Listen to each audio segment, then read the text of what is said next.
আরে কি ব্যাপার, তুমি এরকম দৌড়তে আসছো কেন? দৌড়বো না, ওইদিকে আমার বাবা আমার জন্য বিয়ে ঠিক করেছে। তুমি তাড়াতাড়ি আমাকে বিয়ে করো, না হলে বাবা আমার অন্যজনের সাথে বিয়ে দিয়ে দেবে। আমি অন্যজনকে বিয়ে করব না। আরে এ কি বলছো তুমি? আমি তো তোমাকে আগে বিয়ে করে নিতাম, কিন্তু আমি তো কোনো কাজকর্ম করি না।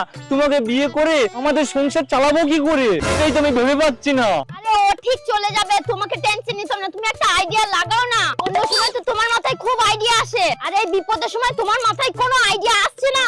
আইডিয়া? আইডিয়া কি লাগাই, কি লাগা? পেয়েছি বাবু, আইডিয়া একটা পেয়েছি। হ্যাঁ, কি কি কি তাড়াতাড়ি বলো, তাড়াতাড়ি বলো। আরে এই যে তোমাকে এখনই বলছিলাম না, বিয়ে করার পর আমাদের সংসার কি করে চলবে, আমি আইডিয়া পেয়ে গেছি। আমাদের সংসার গড়গড় করে চলবে। শোনো, আমি বিয়ে করে নিয়ে চলে যাচ্ছি তোমাকে। আমার তো কোনো কাজকর্ম নেই, তোমাকে আমি 10টা বাড়ি ধরে দেবো। সেই বাড়িতে তুমি বাসন মাজা কাজ করবা, তাহলেই তোমাদের সংসার চলে যাবে।